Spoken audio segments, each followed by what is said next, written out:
Boa noite, gente. Queria convidá-lo já a abrir no livro de Lucas, capítulo 6. Vamos ler do 37 ao 42 primeiro.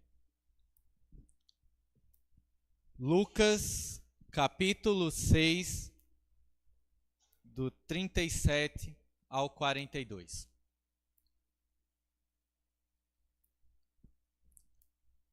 Diz assim a palavra do Senhor: Não julguem, e vocês não serão julgados. Não condenem, e não serão condenados. Perdoem, e serão perdoados. Deem, e será dado a vocês uma boa medida, calcada, sacudida e transbordante será dada a vocês. Pois a medida que usarem, também será usada para medir vocês. Jesus fez também a seguinte comparação: pode um cego guiar outro cego? Não cairão os dois no buraco? O discípulo não está acima do seu mestre, mas todo aquele que for bem preparado será como seu mestre.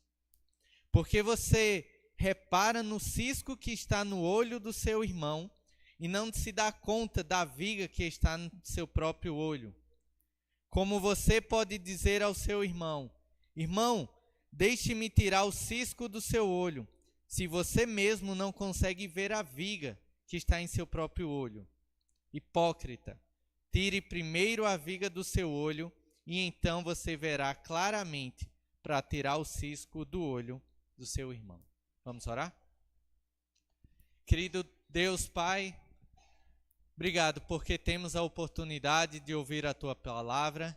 Obrigado porque temos a certeza que, assim como o Senhor vive, o Senhor transforma também e o Senhor molda a nossa vida. Pai, que possamos ser confrontados mais uma vez pela Tua palavra e que esse confronto sempre nos leve para mais perto de Ti, Deus.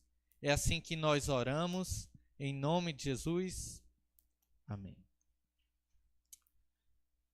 Quando a gente olha aqui essas duas últimas partes de Lucas, a pregação da semana passada, se você não estava aqui, sobre amor aos inimigos. A gente entende que Jesus, então, ele está direcionando os seus ensinamentos para os discípulos, para aqueles que estão de fora da comunidade ali de Israel, fora do próprio povo que ele tem escolhido, que ele tem chamado para perto de si. Pensando hoje, são aquelas pessoas fora da igreja. A partir desse momento aqui, a gente entende que Jesus então vai começar a trabalhar e a tratar do relacionamento dentro da igreja, dentro da própria comunidade. Em outros termos, a gente poderia dizer que Jesus aqui ele está falando algumas regras ou a maneira em que o povo de Deus deve agir com ele mesmo. E como foi colocado como título, é a expectativa que ele tem na comunidade, então, do reino, que a gente viva da forma como ele quer que a gente viva. E é interessante porque na medida que o versículo 36 termina dizendo: sejam misericordiosos como o Pai é misericordioso, começa aqui essa nova passagem dizendo: não julguem, porque o oposto de misericórdia é julgamento. Na maioria das vezes, quando a gente não age com misericórdia, o que a gente vai fazer é agir com uma justiça, e muitas das vezes, como a gente não sabe aplicar essa justiça, a gente entra num julgamento direto. E aqui, talvez, a gente está diante de uns textos mais mal interpretados atualmente. Talvez numa sociedade que não aceita o confronto e quer o conforto a todo momento, vai usar esse texto para quando qualquer pessoa chegar para você e exortar, falar alguma coisa, para dizer: não, mas você não tem o direito de fazer isso. A Bíblia diz lá que você não pode me julgar. E eu diria, isso é uma aplicação totalmente errada. Não é isso que o texto está querendo dizer aqui. É interessante, e a gente pode ter a certeza que não é desse tipo de julgamento, porque quando a gente olha para o Evangelho, quando a gente olha para Cristo Jesus, a gente vai ver em diversos momentos ele julgando. A gente vai ver como em Lucas mais para frente, capítulo 11, a partir do 39, ele vai estar diante dos fariseus e dos peritos da lei. E na circunstância em que ele vai comer ali com os fariseus, e ele não faz todo o cerimonial para participar da comida, como era um rito judaico, os fariseus já olham diferente para ele. E ele começa a questioná-los o porquê daquela forma. Na realidade, ele vai dizer que o exterior deles está ali sendo bonito, mas o interior está totalmente podre.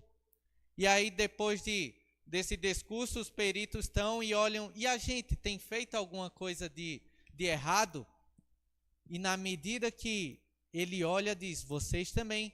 Vocês têm jogado carga demais em cima das pessoas, uma carga que nem vocês têm levado. E o que é que Jesus está fazendo? Ele está julgando pessoas que se diziam entender de Deus e estavam fazendo totalmente da maneira errada. Então, o julgamento é permitido e Jesus o faz da maneira certa. Mais para frente, Paulo, em Gálatas capítulo 2, a partir do 11, e eu não vou estar lendo esses textos, ele vai exortar ou advertir Pedro, porque Pedro ele está ali no meio dos gentios, e quando o texto vai dizer que chegam alguns irmãos ali da parte de Tiago, ele vai e se afasta.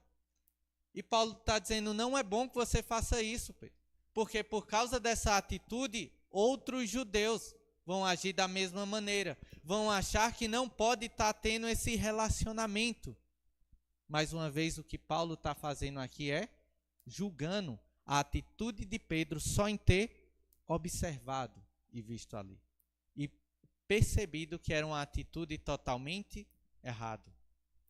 A Bíblia é muito claro em falar que nós temos o dever de admoestar uns aos outros. E quando a gente abre, por exemplo, em Gálatas 6:1, diz assim: irmãos, se alguém for surpreendido em algum pecado, vocês que são espirituais deverão restaurá-lo com mansidão. Se alguém for surpreendido com algum pecado, quem é espiritual, quem está vivendo ao lado de Deus e percebeu isso, o que é que ele tem que fazer? Tem que chegar e tem que falar. É muito direto. Agora a questão é, a forma também é dita, com mansidão, com amor. Traga essa pessoa de volta.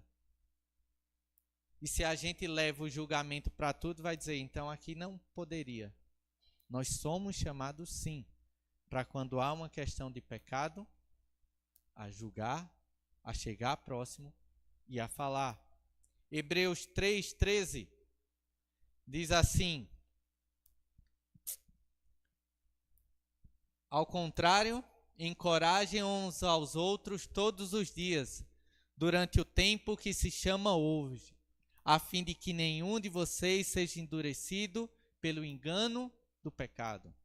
Encorajem uns aos outros, para que não seja endurecido pelo engano do pecado. Você está vendo alguém que a vida está voltada para o pecado e ele não percebe. Antes desse coração endurecer, nós temos que chegar e encorajá-lo e falar e advertir sobre essa situação. A ideia de estar numa igreja e um não participar da vida do outro não é bíblico. Nós precisamos um dos outros. Nós precisamos advertir, admoestar, encorajar, exortar um ao outro, para que juntos cresçamos na fé. A gente precisa, além dos pecados, julgar quando vier alguém que não pregar aquilo que é a verdadeira palavra do Senhor. E também vai ter orientações para dizer, fique atento aos maus espíritos, fique atento aos falsos mestres que têm surgido. E na medida que isso acontece, o que é que a gente vai fazer? Julgar. Essa não é a palavra de Deus que está sendo pregada. Então, para começar, o texto aqui, a ideia de não julguem, não é uma ordem para se abster de uma avaliação ética ou discernimento espiritual. A ideia de não julgar logo no início não tem a ver com esse tipo de ação. Mas então, ao que se refere?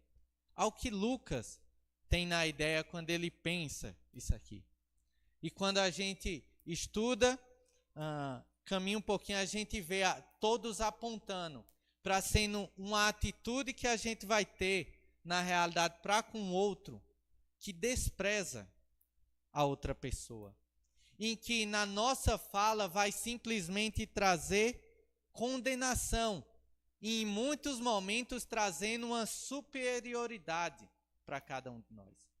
Esse é o cuidado que eu preciso ter quando eu for exortar, admoestar alguém.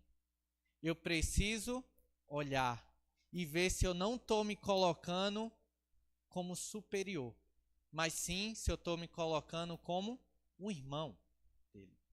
Eu tenho que avaliar se não está tendo palavras de desprezo para com o outro, que simplesmente acabem com a sua vida, e não seja o que Hebreus diz, de encorajar, de chamar de novo para caminhar com Deus. Eu tenho que estar muito atento, porque é muito fácil, em algumas situações que aparecem, talvez você ser dominado pela ira, ser dominado por amargura, e aquela verdade, que é uma verdade tão preciosa que você tem, por ser dita da forma errada, acabar não causando o benefício que deveria causar. E aí você, ao invés de simplesmente admoestar, encorajar, você julgou, você agiu da maneira errada. E dessa forma, então, Lucas está dizendo, não faça. Não é desse jeito que você deve agir. Cuidado com ser crítico em relação aos outros e apreciar isso. Cuidado com ser crítico demais, porque nesse momento a gente corre sérios riscos. Não quer dizer que não devemos ser, mas devemos ter cuidado com a forma como que somos e colocamos a ideia. E eu digo isso por saber que eu sou alguém extremamente crítico em vários momentos. De já ter agido tantas e tantas vezes errado, simplesmente por querer falar por falar, corrigir por corrigir e não chamar para perto. Cuidado. Lucas está nos alertando. Não julguem, não ajam dessa forma. E em vários momentos, gente, a gente tem a tendência de ser dessa forma ainda, com assuntos que a Bíblia não são tão claros. Em assuntos que a Bíblia não trata como essencial. Naquilo que é essencial e acontecer alguma discordância, a gente tem que chegar em cima na hora. Mas existem alguns assuntos que não. Mas parece que é nessas questões que a gente gosta de arrumar mais confusão e mais briga com as outras pessoas. Talvez porque no meu gosto, na minha vontade, não é dessa forma que eu faço, ajo. Não é esse tipo de música que eu escuto. Não é esse tipo de filme que eu vejo.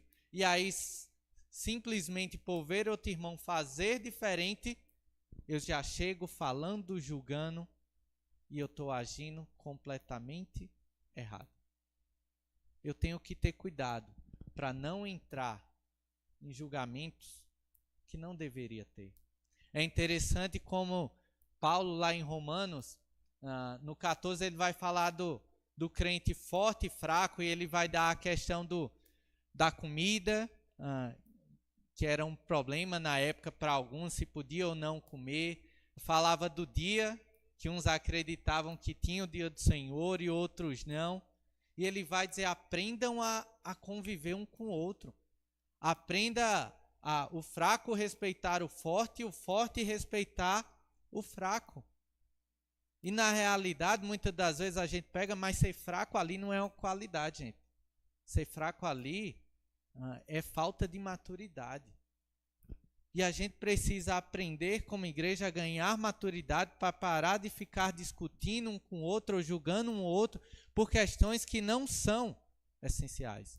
E talvez você já tenha falado ou sofrido julgamento por questões que são triviais. Cuidado, existem coisas mais importantes para a gente estar discutindo e exortando as pessoas.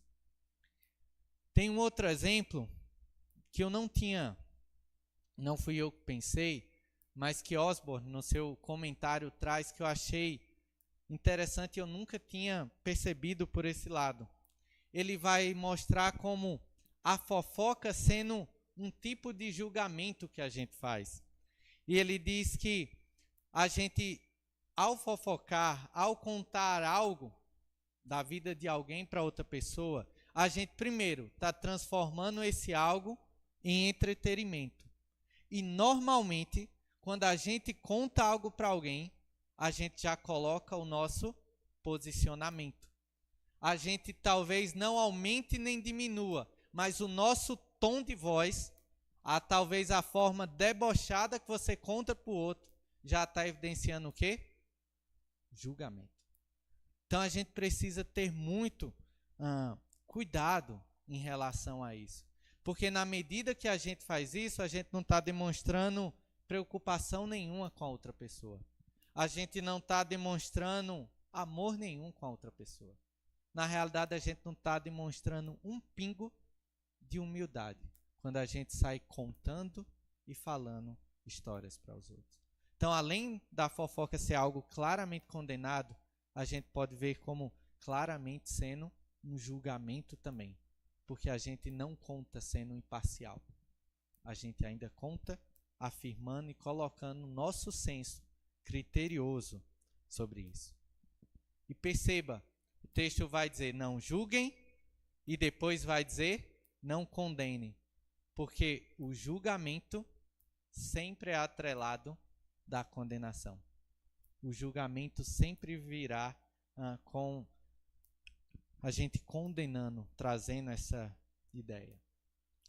E é interessante, ou talvez não tão bom de pensar, como Jesus vai aplicar aqui a lei da reciprocidade. Se eu disse no amor aos inimigos que a gente não deveria agir pelo que o outro age com a gente, Deus aqui está dizendo que vai agir para conosco da forma como a gente age para com as pessoas que estão à nossa volta.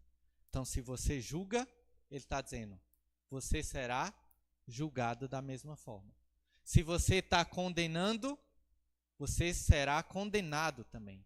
E a ideia não aparece aqui o nome de Deus, mas o que está por trás é esse julgamento e essa condenação vem do próprio Deus. Porque ele espera que essa não seja uma prática nossa, que essa não seja uma prática cristã. Então, precisamos chegar e admoestar e falar com o outro, mas devemos fazer sempre isso para edificar, para que o outro cresça, não para menosprezá-lo, não para simplesmente condená-lo, não só para mostrar que você faz certo e ele está fazendo totalmente errado. Não é assim que o Senhor Jesus, ele nos ensina. E na medida, então, que ele vai dar duas ações negativas, agora ele diz duas positivas para fazermos. Ele vai dizer, então, perdoem, haja, e eu diria até, leve essa outra pessoa ao arrependimento.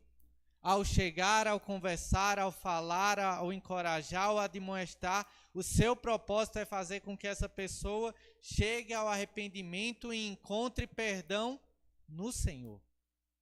E na medida que Se existe algum problema com você em relação a essa outra, esteja disposto a perdoar. Esteja disposto a tratar a ferida que se abriu nesse relacionamento. Esteja. Deus te chama para que você perdoe o outro. À medida que você fala e tem algo a resolver, o perdão deve haver. E na medida que há o perdão, vai trazer aqui também a ideia do deem. Deem um ao outro. E a ideia é se doem. Uma doação. E aqui pode ser algo financeiro, mas eu acredito que pode ser qualquer outro tipo de se doar. E como isso é meio que um processo natural. Quando você chega, não tem um problema com alguém, você admoesta da forma certa, não julgando, não condenando, tratando ali, então acontecendo perdão. O que vai acontecer, ou deveria acontecer naturalmente então agora, é ver de novo pessoas se doando uma pela outra, ajudando naquilo que é possível, financeiramente, não financeiramente. É o natural que deveria acontecer. E ele vai dizer no versículo 38 de Lucas 6, então, esse ditado: deem será dado a vocês, uma boa medida calcada, sacudida e transbordante será dada a vocês. Pois a medida com que usarem, também será usada para medir você. O Senhor está dizendo, haja dessa forma, porque sou eu que vou te recompensar. Eu irei dar numa medida muito maior. E ele coloca aqui, talvez a ideia da gente pegar, e no sítio isso é mais comum, você vai dar algo a alguém, dar um feijão talvez, dar ali, colocar naquele pote de plástico ou de vidro, e você enche ele todo e você acha que tá bom. Mas você chega, pega a garrafa e você bate. E quando bate, desce um pouquinho, você ainda pode colocar mais feijão ali dentro. A ideia, a ilustração que Jesus está querendo usar é justamente essa. Sabe, a forma como Deus vai nos retribuir, vai nos recompensar, é sem medida. É o máximo que puder para dar, Ele vai dar. Na medida que a gente age conforme Ele deseja que venhamos a agir. A ideia aqui também de, talvez como mais novas, crianças em alguns momentos que vão pegar aquelas balas que cai daquela bexiga grande, esqueci o nome da brincadeira, que coloca as camisas tudo para frente para que caia um bolo logo e sai enchendo depois, caindo de bala para tudo que é canto. Essa é a ideia da recompensa que o Senhor promete para cada um de nós à medida que a gente vive da forma como Ele quer, não julgando, não condenando, perdoando e dando. Ser generoso faz com que Deus acrescente mais na nossa vida.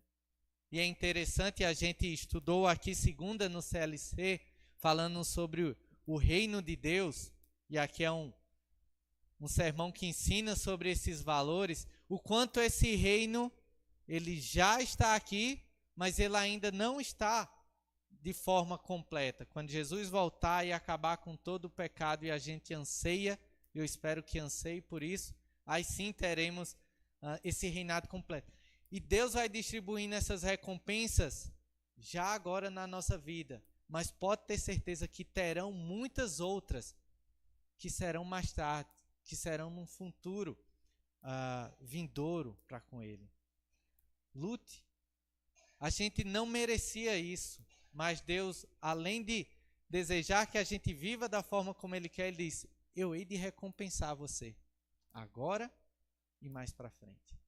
Não merecíamos, mas Ele é bondoso para conosco. Queria que você pulasse, a gente não vai seguir aqui a ordem normal, mas ainda falando sobre julgamento, para o versículo 41. E aí depois a gente volta, só para a gente encerrar essa parte. O 41 e o 42, ele vai trazer a clássica caricatura, aqui do julgamento usando o cisco e a viga.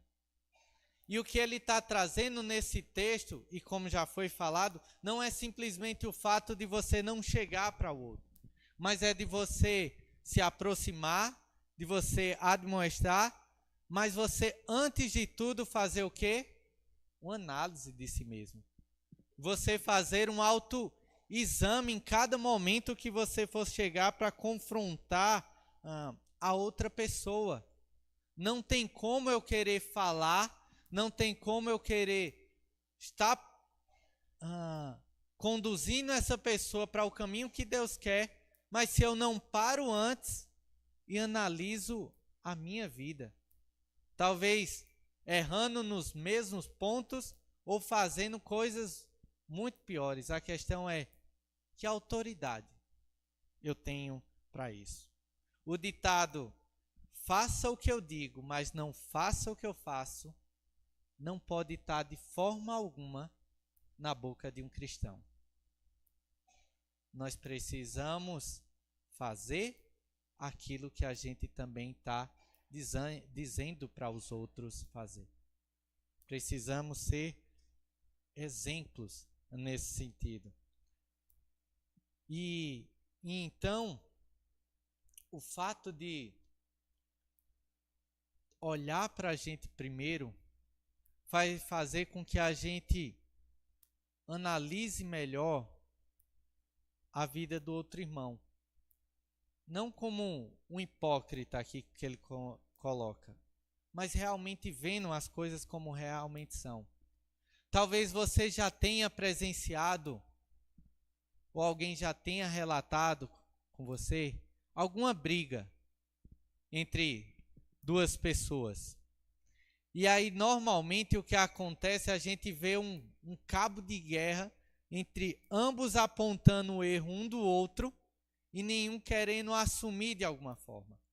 E quando a gente está nessa parte de fora, você olha e diz assim, mas rapaz, fulano ele tem a razão dele, mas ele está errando desse jeito. E aí quando você olha para outra pessoa e diz, a outra pessoa ela também tem razão, mas ela também está errando nisso. É fácil quando a gente está na parte de trás enxergar como ter a viga, ter a trave no nosso olho afeta o julgamento que a gente tem do outro. E muitas das vezes, quando acontece aí, particularmente conosco, fica isso.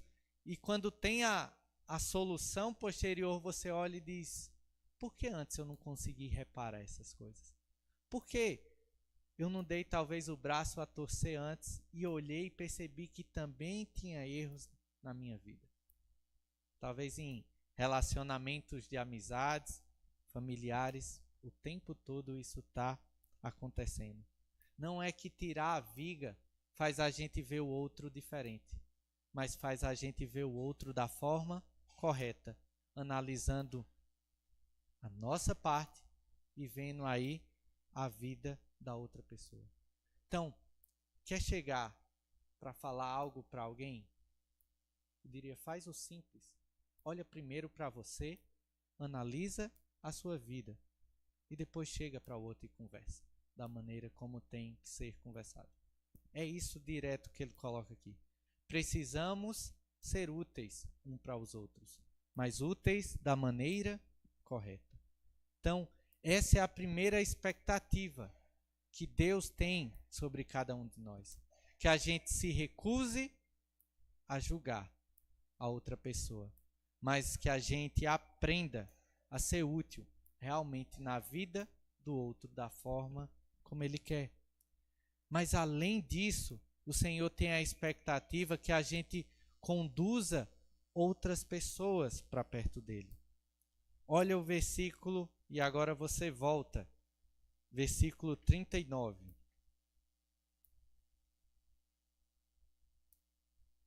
Diz assim: Jesus fez também a seguinte comparação: pode um cego guiar outro cego?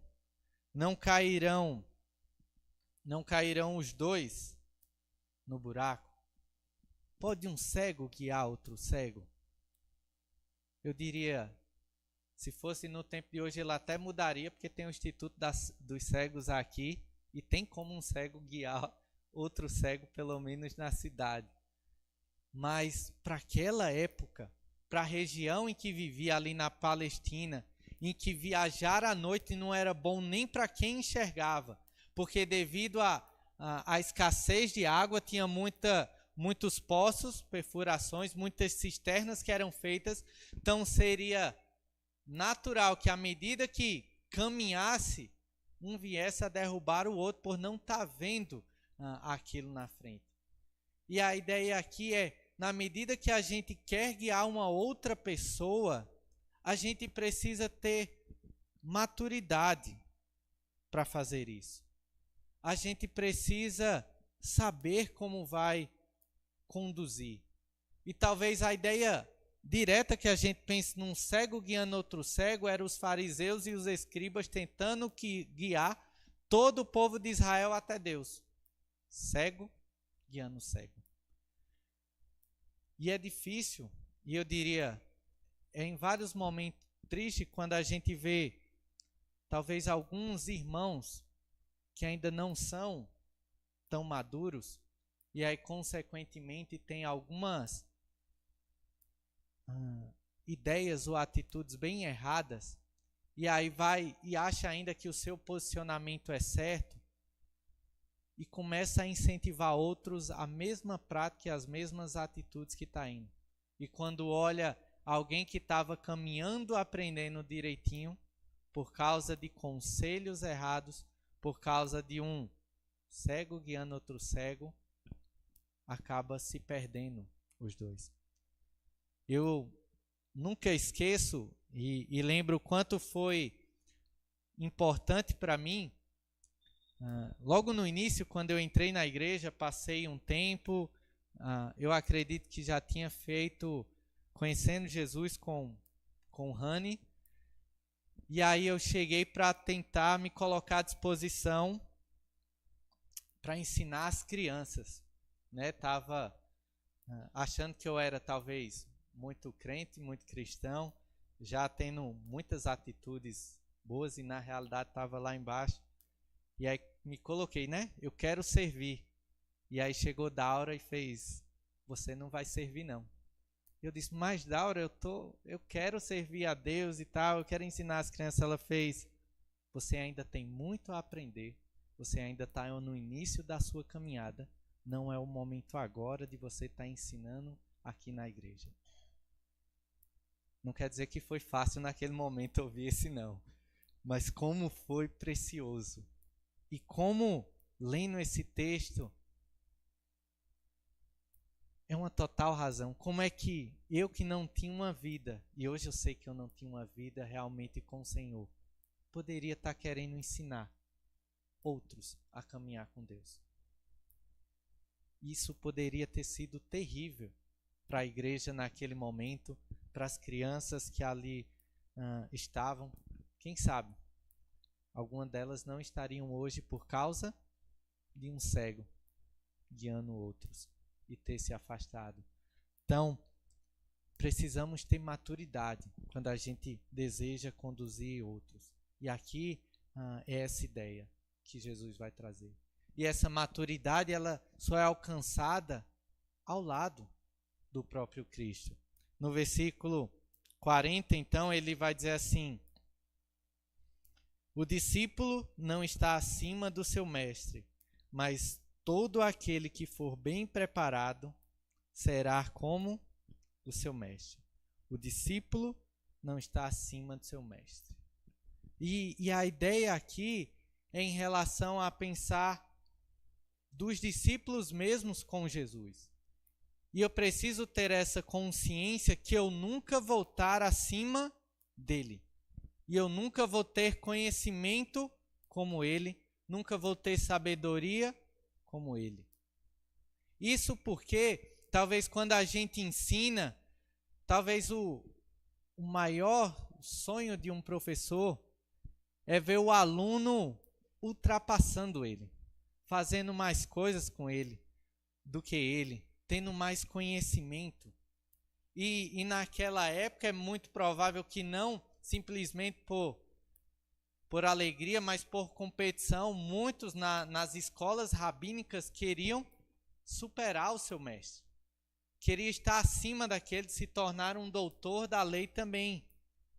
Só que Jesus está deixando aqui bem claro que ninguém tem como ser maior do que ele. Só que na medida que a gente é bem preparado, e aqui a ideia é caminha ao seu lado, a gente pode ser como ele. E eu diria, isso é o máximo. Se eu conseguir caminhar com o Senhor, aprender, me tornar bem preparado para ser como ele, pode me levar, estou pronto. Esse é o momento que eu aguardo e espero estar cada vez mais parecido com o meu Senhor. Ser realmente a imagem dele. Mas ele diz, à medida que a gente caminha com ele, que a gente é bem preparado, a gente vai se tornar. Por isso, entenda muito claro, a gente só vai se tornar parecido com Cristo com disciplina espiritual, orando nas nossas casas, estudando a Bíblia nas nossas casas, congregando com outros irmãos, tendo auxílio de outras pessoas na caminhada. É assim que a gente é bem preparado, estudando. Realmente, o Senhor transforma as nossas vidas. Ele muda o nosso coração. E cuidado, e essa é uma oração que eu sempre faço, para que em nenhum momento eu ache que eu possa substituir ou ultrapassar Jesus. E claro, da minha boca nunca vai sair isso. E talvez da boca de tantos pastores não saiam. Mas a prática parece ser algo totalmente diferente. Tem pessoas hoje em dia que conduzem igrejas que acham que as ovelhas são dela. Que as ovelhas estão ali para servir o pastor e fazer tudo para agradá-lo. Na realidade, quando ele pensa dessa forma, ele se colocou no lugar de Cristo. E na realidade, o que ele quer é que os seus propósitos aconteçam no final das contas. E isso é algo que eu oro de todo o coração para que nunca aconteça na minha vida. Então, ore por maturidade, para que você possa conduzir outras pessoas. Deus tem essa expectativa que você conduza outros, mas conduza em maturidade, no tempo que Ele nos chama. Vamos continuar o texto, e eu queria que você fosse para o versículo 43. Ele vai trazer mais uma metáfora. E ele diz o seguinte: nenhuma árvore boa dá fruto ruim, nenhuma árvore ruim dá fruto bom. Toda árvore é reconhecida por seus frutos. Ninguém colhe figos de espinheiros, nem uvas de ervas daninhas. O homem bom tira coisas boas do bom tesouro que está em seu coração, e o homem mau tira coisas más do mal que está em seu coração, porque sua boca fala do que está cheio o coração. Perceba como o início do texto, o foco que ele está querendo colocar aqui, não é nos frutos, mas é na árvore. A árvore boa vai dar fruto bom, e não tem como dar fruto ruim. A árvore ruim vai dar um fruto ruim. E esse fruto, o que é que ele faz só? Ele testifica, ele faz com que a gente reconheça essa árvore. E a ideia que ele está querendo trazer aqui é que o fruto, ele não é algo externo à sua fonte. E talvez desnecessário dela. Mas é um produto que corresponde exatamente à árvore em que ele está. E o que isso tem a ver com a nossa vida? precisamos ter a plena certeza se realmente estamos com Cristo ou não.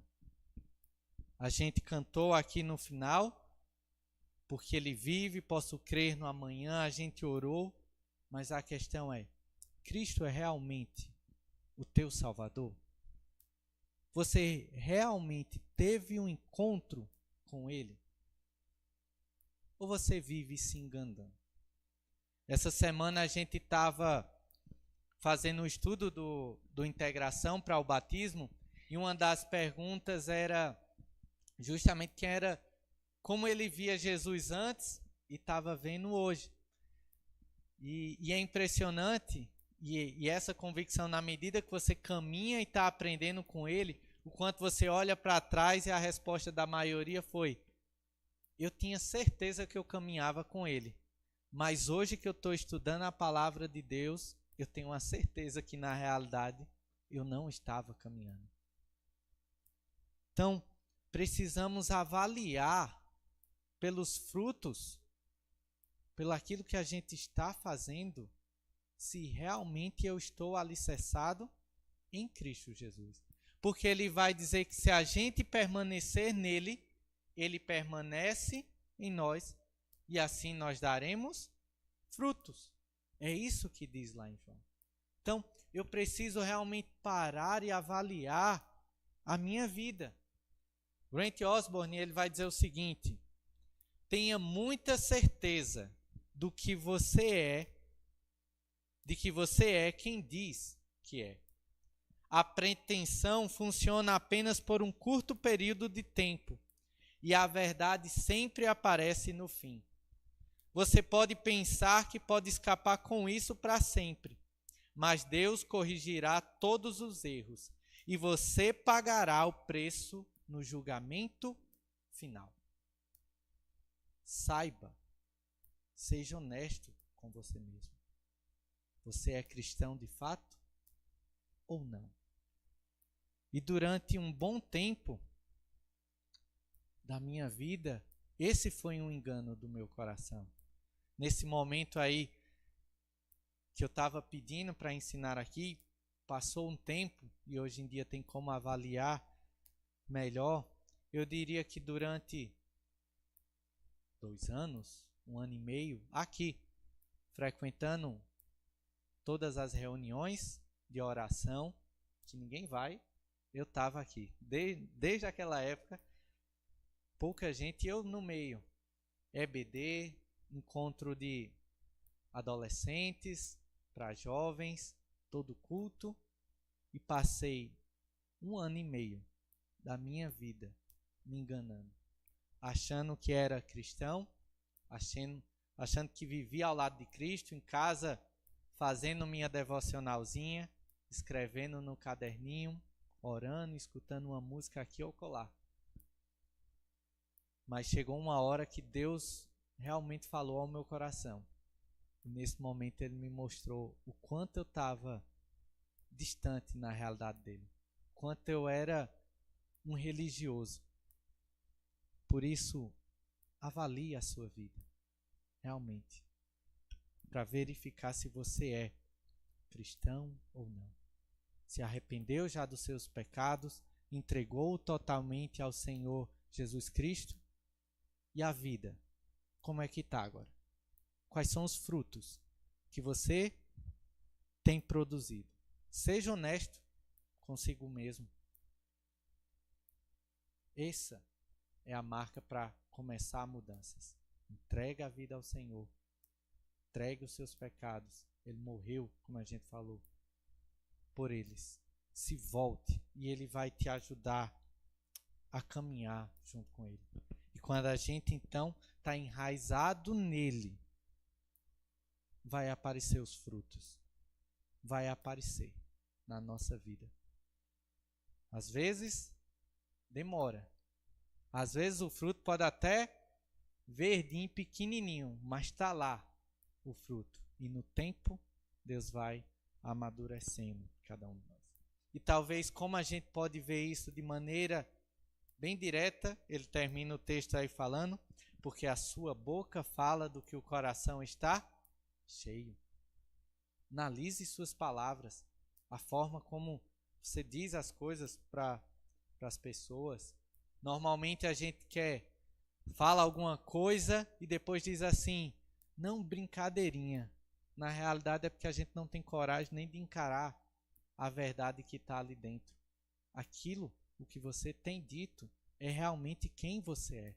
É nesse momento que a gente verifica todas as coisas. Então, a expectativa na comunidade do reino é de um povo que se recusa a julgar e quer ser útil na vida das outras pessoas. A expectativa de que nós possamos amadurecer e levar outros até o Senhor. Que a gente então seja fiel a Deus e isso seja aparente por meio das nossas palavras. E que seja claro, e é o último ponto, por meio da nossa obediência ao Senhor. Vamos ler do 46 ao 49. Diz assim: Por que vocês me chamam Senhor, Senhor, e não fazem o que eu digo? Eu mostrarei como que se compara aquele que vem a mim, ouve as minhas palavras e as pratica. É como um homem que ao construir uma casa, cavou fundo e colocou os alicerces na rocha. Quando veio a inundação, a torrente deu contra aquela casa, mas não conseguiu abalar, porque estava bem construída. Mas aquele que ouve as minhas palavras e não as pratica é como um homem que construiu uma casa sobre o chão, sem alicerces. No momento em que a torrente deu contra aquela casa, ela caiu e sua destruição foi completa. Logo no início, ele vai terminar aqui o seu sermão e ele vai mostrar 4 atitudes que as pessoas vêm a ter. Primeiro, chamam de Senhor, e a ideia aqui de chamar de Senhor é de chamar de reconhecer ele como o próprio Cristo. Depois ele vai dizer, vem a mim, ouvem a minha palavra e pratique a minha palavra. Me confessa, vem, ouve e pratica. O falar, o confessar aqui é o menos confiável. Quando a gente simplesmente fala, e foi tratado isso anteriormente em relação à árvore, o só o confessar, o só o falar, o só aceitar, o só levantar a mão, o só talvez até chegar a se batizar, não quer dizer muita coisa se as ações são completamente opostas aqui. Não adianta chamar só de Senhor. Não adianta só aqui cantar e estender as mãos e achar que está tudo certo. Não. As outras 3 partes precisam fazer parte. Vir a Ele, ouvi-lo e praticá-lo. Esse é o alicerce do discipulado. É ter um relacionamento com Ele, é ter essa ação verbal de escutá-lo e ter então uma ação comportamental nossa. Assim é a vida cristã. Vou, me relaciono, escuto e pratico. E para então fechar isso, ele usa essa ilustração que também aparece em Mateus para mostrar a diferença do que só fala e daquele que age com foco nessa ação. É interessante que Mateus ele está preocupado onde constrói, se é na rocha ou se é na areia. Aqui em Lucas a questão é como constrói, se é com alicerce ou sem alicerce. Isso porque a região ali da Palestina também vão dizer que o solo era um solo muito duro. Então poderia ter, e provavelmente era normal, de pessoas chegarem para querer construir sua casa e dizer assim, para que fazer a base? Para que fazer um alicerce? O solo já está bom. A gente só vai gastar tempo, a gente só vai gastar dinheiro, a gente só vai ter esforço físico aqui. Vamos construir a casa.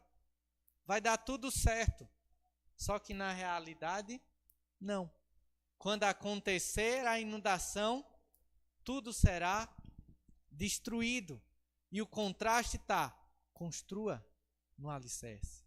E o alicerce é o Senhor Jesus Cristo. na medida que a gente então ouve e obedece a sua palavra. A sua tese aqui é aqueles que praticam o que ele diz e estão alicerçados no fundamento de Deus, ancorados em verdades divinas. E aí pode vir o sofrimento que vier, Deus é minha rocha inabalável. Pode vir a situação que for, a dificuldade que for, você vai chorar, você vai sofrer, mas você ainda vai ter a plena certeza que o Senhor está contigo, que o Senhor está conduzindo a tua vida, que o Senhor está naquele local, independente. Essa é a grande diferença. E para quem não, o alerta é sério aqui. No final, como diz no outro, o que haverá é destruição. O que haverá será um julgamento. Infelizmente, a vida desse então sem Cristo estará no inferno. Como está a sua vida? Você pertence já à comunidade do Senhor? Cristo já é seu fundamento, já é o seu verdadeiro alicerce? Minha oração é para que você avalie realmente se você é ou não cristão. E se é, lembra, o Senhor tem expectativa na tua vida. Ele tem desejos sobre a tua vida. Ele tem ordens, para ser mais claro, sobre a tua vida. Que você recuse julgar os outros, edifique então a eles, leve outros à maturidade e ao caminho dele, seja fiel e obedeça em todas as coisas. Que o Senhor nos ajude a sermos assim. Querido Deus, Pai, obrigado, porque tua voz me alcançou. Obrigado porque tua voz revelou, Deus, realmente a minha vida. O Senhor mostrou quanto eu vivia em pecado. E o Senhor mostrou a solução para tudo isso, Pai, que foi Cristo Jesus. Obrigado, obrigado por tão grande amor como a gente aqui já falou e cantou nessa noite, Pai.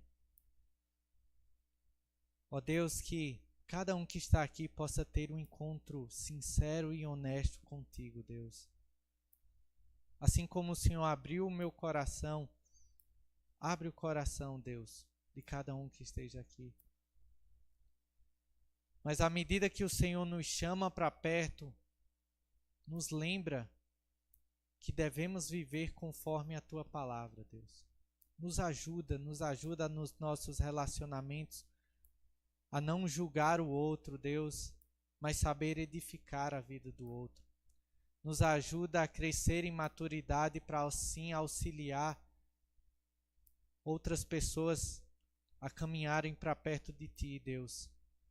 Que a nossa vida possa, por meio das nossas palavras, Deus, mostrar fidelidade a Ti. E que as nossas ações sejam todas submissas em obediências ao Senhor. É assim que nós oramos, Deus, em nome de Jesus. Amém.